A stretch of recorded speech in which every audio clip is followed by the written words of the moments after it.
Krishna. रिचर्स to vision में आप सभी का एक बार फिर से स्वागत है। आज हम बात करने वाले हैं कि किस तरह के व्यक्ति जो हैं वो राहु ग्रह से बहुत ज़्यादा प्रभावित हो सकते हैं और राहु ग्रह किस तरह से लोगों को जीवन में जो है ऑब्सेशंस देता है।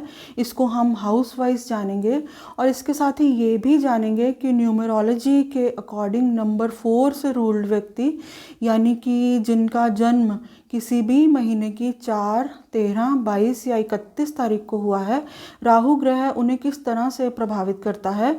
क्योंकि न्यूमरोलॉजी के अकॉर्डिंग जो नंबर 4 है वो राहु का नंबर जो है वो माना जाता है। तो आइए शुरुआत करते हैं। देखिए, ज्योतिष में या लोगों में राहु ग्रह को लेकर जितनी गलतफहमियां हैं उतनी गलतफहमियां शायद ही किसी और ग्रह को लेकर होंगी। क्योंकि देखिए, राहु ग्रह को एक पाप ग्रह माना जाता है जो लाइफ में व्यक्ति को बहुत ज़्यादा उतार चढ़ाव, स्ट्रगल, दुख तकलीफ़ देने की जो है वो वजह बनता है।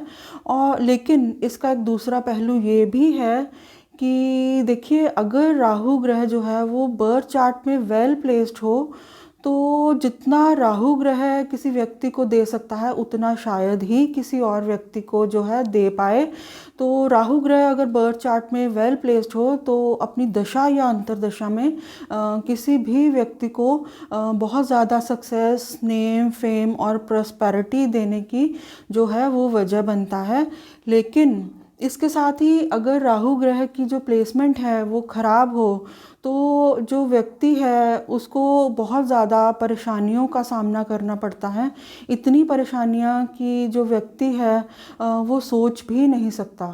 क्योंकि देखिए, जो राहु ग्रह है वो ज्योतिष में रिप्रेजेंट करता है इंटेलिजेंस, टेक्नोलॉजी, ऑब्सेशन, और इस रिसर्च को भी राहु ग्रह ही रिप्रेजेंट करता है। और इसके साथ ही मास फेम का कारक भी राहु ग्रह को ही माना जाता है। क्योंकि जितना फेम किसी व्यक्ति को राहु ग्रह दे सकता है अगर वो वेल प्लेस्ड हो तो शायद ही कोई और ग्रह जो है उतना दे पाए।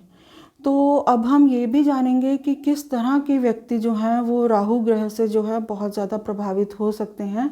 तो देखिए, अगर किसी व्यक्ति का जो है बर्थ चार्ट में जो है असेंडेंट लॉर्ड अगर जो है राहु के नक्षत्र में हो, या किसी व्यक्ति के बर्थ चार्ट में जो है चंद्रमा अगर राहु के नक्षत्र में हो, या बर्थ चार्ट में बहुत सारे ग्रह जो हैं वो राहु के नक्षत्रों में आते हों, या फिर किसी व्यक्ति के फर्स्ट हाउस में ही राहु जो ग्रह जो है प्लेस्ड हो, और इसके साथ ही अगर कोई व्यक्ति जो है राहु के न्यूमरोलॉजी के अकॉर्डिंग नंबर 4 से रूल्ड हो, यानी कि उनका जन्म किसी भी मंथ की 4, 13, 22 या 31 तारीख को हुआ हो, तो ये सभी व्यक्ति जो हैं राहु ग्रह से जो हैं बहुत ज़्यादा प्रभावित हो सकते हैं।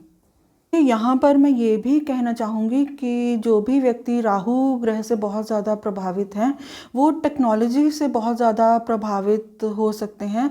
आप उन्हें टेक सेवी पीपल भी कह सकते हैं, और वो टेक्नोलॉजी का जो यूज़ है वो दूसरों के कंपैरेटिवली बहुत ज़्यादा जो है कर सकते हैं।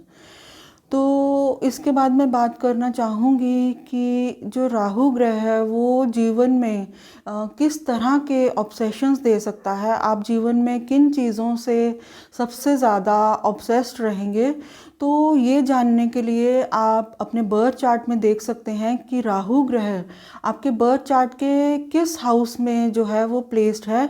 तो जिस हाउस में भी जो है राहु ग्रह की प्लेसमेंट है उस हाउस से संबंधित चीज़ें जो हैं आप उनके लिए जीवन भर ऑब्सेस्ड रहेंगे, जीवन भर उन चीज़ों के लिए स्ट्रगल करेंगे, उनके पीछे भागते रहेंगे और दिन रात ये प्लानिंग करते रहेंगे कि किस तरह से आप उन्हें हासिल कर पाएँ। तो हम शुरुआत करते हैं हमारे बर्थ चार्ट के फर्स्ट हाउस से। देखिए, फर्स्ट हाउस जो है उससे हम खुद को रिप्रेजेंट करते हैं। तो राहु ग्रह की अगर प्लेसमेंट अगर फर्स्ट हाउस में हो तो जो नेटिव है वो सेल्फ ऑब्सेस्ड हो सकता है, वो हाईली इंटेलिजेंट हो सकता है, लेकिन वो डिसेप्टिव भी हो सकता है। और इसके साथ ही वो इस बात के लिए भी बहुत ज़्यादा कॉन्शियस हो सकता है, ऑब्सेसिव हो सकता है कि लोगों की नज़रों में, सोसाइटी में जो है उसकी इमेज जो है वो किस तरह की है। तो हमारा जो सेकंड हाउस है उसे माना जाता है हमारे फिक्स्ड एसेट्स का, हमारी वेल्थ का।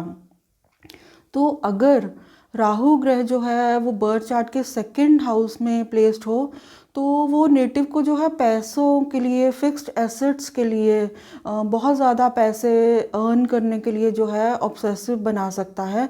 लेकिन यहाँ पर जो है राहु ग्रह की प्लेसमेंट जो है उसे मारक भी माना जा सकता है, क्योंकि जो नेटिव है वो अपनी जो है गलत आदतों की वजह से जो है बहुत सा पैसा जो है वो गंवा भी सकता है।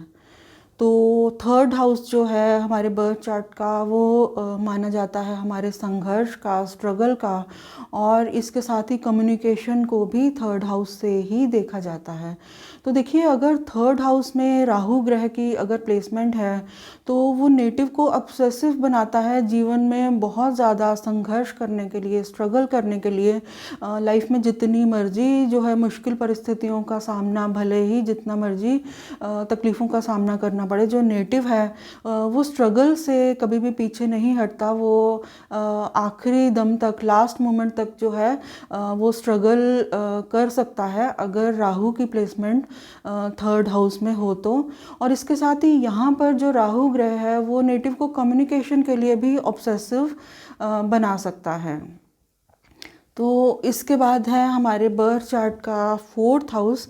देखिए, फोर्थ हाउस को सुख स्थान माना जाता है। वो रिप्रेजेंट करता है हमारे होम एनवायरनमेंट और मदर को। तो यहाँ पर अगर राहु ग्रह की प्लेसमेंट अकेले, राहु ग्रह यहाँ पर अकेला प्लेस्ड है तो इन सब चीज़ों के लिए जो है नेटिव को ऑब्सेस्ड बनाता है। लेकिन यहाँ पर अगर शुक्र जैसा, जो कि लग्जरी का कारक ग्रह है, वो भी अगर फोर्थ हाउस में राहु के साथ प्लेस्ड है तो देखिए, शुक्र जो कि विलासिता का कारक माना गया है, तो यहाँ पर जो है नेटिव को वो ऑब्सेस्ड बनाता है। जैसे कि बहुत बड़ा घर हो, बिग हाउस, बिग कार्स, और इन सभी इस तरह की जो है चीज़ों के लिए जो है नेटिव को ऑब्सेस्ड बनाता है।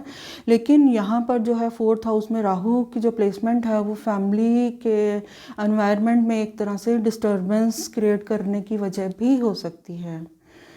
तो हमारा जो बर्थ चार्ट का जो फिफ्थ हाउस है वहाँ पर अगर राहु ग्रह की प्लेसमेंट हो तो हमें किस तरह का ऑब्सेशन ये प्लेसमेंट दे सकती है, इसके बारे में भी हम जानेंगे। देखिए, फिफ्थ हाउस जो है वो क्रिएटिविटी के बारे में बताता है, हमारी संतान के बारे में बताता है। तो अगर फिफ्थ हाउस में राहु ग्रह प्लेस्ड हो और उसके ऊपर अगर शुभ ग्रहों का प्रभाव हो तो नेटिव जो है क्रिएटिविटी को लेकर बहुत ज़्यादा ऑब्सेसिव हो सकता है। और फिफ्थ हाउस जो कि है संतान का भी है, तो जो नेटिव है वो अपने बच्चों को लेकर, अपनी संतान को लेकर जो है उसमें जो ऑब्सेशन जो है वो बहुत ज़्यादा हो सकता है। तो इसके बाद है हमारा सिक्स्थ हाउस जो कि रोग, ऋण और रिपु का माना जाता है। तो यहाँ पर अगर राहु ग्रह प्लेस्ड हो तो जो नेटिव है वो अपने एनिमीज से कभी हारता नहीं है। उसको बहुत ज़्यादा, भले ही उसको बहुत ज़्यादा स्ट्रगल करना पड़े, वो अपनी सभी प्रॉब्लम्स और एनिमीज़ को जो है ओवरकम करने का ऑब्सेशन जो है वो नेटिव को देता है अगर राहु ग्रह जो है बर्थ चार्ट के सिक्स्थ हाउस में प्लेस्ड हो। तो सेवन्थ हाउस जो कि मैरिज का और पार्टनरशिप का माना जाता है, यहाँ से हम बिजनेस पार्टनरशिप को भी देखते हैं। तो यहाँ पर जो राहु ग्रह की प्लेसमेंट है वो नेटिव को बहुत ज़्यादा ऑब्सेसिव बना सकती है। किस चीज़ के बारे में? सबसे पहले देखिए, ये जो है विवाह का घर माना जाता है, तो जो नेटिव है अपने लाइफ पार्टनर को लेकर बहुत ज़्यादा ऑब्सेसिव हो सकता है। यहाँ पर ये प्लेसमेंट एक बहुत इंटरेस्टिंग रिजल्ट भी हमें देती है कि देखिए, मान लीजिए आप किसी व्यक्ति के साथ बिजनेस पार्टनरशिप करना चाहते हैं या आपकी ऑलरेडी किसी व्यक्ति के साथ जो है बिजनेस पार्टनरशिप चल रही है, तो अगर उस व्यक्ति के बर्थ चार्ट में जो है राहु ग्रह जो है वो सेवन्थ हाउस में प्लेस्ड है तो आपको बहुत ज़्यादा जो है केयरफुल रहने की ज़रूरत है, क्योंकि जो राहु ग्रह है उसको सब कुछ चाहिए और उसकी जो डिज़ायर है वो एक तरह से एक अनएंडिंग डिज़ायर है। तो यहाँ पर अगर किसी व्यक्ति के बर्थ चार्ट में अगर राहु ग्रह की प्लेसमेंट 7th हाउस में है और आप उसके साथ बिजनेस पार्टनरशिप कर रहे हैं, तो यहाँ पर इस तरह की स्थिति भी क्रिएट हो सकती है कि आप जो है बहुत ज़्यादा हार्डवर्क करें और जो आपका जो सारा प्रॉफिट है वो कोई और दूसरा व्यक्ति ले जाए। बर्थ चार्ट का जो 8th हाउस है वो रिप्रेजेंट करता है ऑकल्ट नॉलेज और रिसर्च को, और अगर राहु ग्रह हमारे बर्थ चार्ट के 8th हाउस में प्लेस्ड है तो वो नेटिव को ऑब्सेस्ड बनाता है ऑकल्ट नॉलेज में रिसर्च करने के लिए। लेकिन यहाँ पर जो है राहु की प्लेसमेंट नेटिव को डिप्रेस्ड भी बना सकती है अगर चंद्रमा अगर वेल प्लेस्ड ना हो तो हमारा जो अगला है 9th हाउस, जो कि धर्म स्थान माना जाता है, हमारे भाग्य का स्थान भी माना जाता है। तो यहाँ पर अगर राहु ग्रह की जो है प्लेसमेंट हो तो जो नेटिव है वो अपने धर्म के प्रति जो है अपने विचारों को लेकर बहुत ज़्यादा ऑब्सेसिव हो सकता है, वो नास्तिक भी हो सकता है। तो यहाँ पर जो राहु ग्रह की प्लेसमेंट है वो नेटिव को अपने एक टिपिकल तरह के विचारों के लिए बहुत ज़्यादा जो है ऑब्सेस्ड बनाती है। तो हमारे जो बर्थ चार्ट का 10th हाउस है वो प्रोफेशन का हाउस माना जाता है। तो यहाँ पर राहु की प्लेसमेंट जो है वो नेटिव को अपने प्रोफेशन के लिए, अपने प्रोफेशनल गोल्स को अचीव करने के लिए जो है बहुत ज़्यादा ऑब्सेस्ड बना सकती है। तो इसके बाद है हमारे बर्थ चार्ट का 11th हाउस। तो देखिए जो 11th हाउस है वो हमारे प्रॉफिट्स के बारे में बताता है और इसके साथ ही हमारे सोशल सर्कल के बारे में भी हम 11th हाउस से ही जान सकते हैं। तो यहाँ पर अगर राहु प्लेस्ड हो तो जो नेटिव है वो अपने जीवन में होने वाले प्रॉफिट्स को लेकर बहुत ज़्यादा ऑब्सेसिव हो सकता है।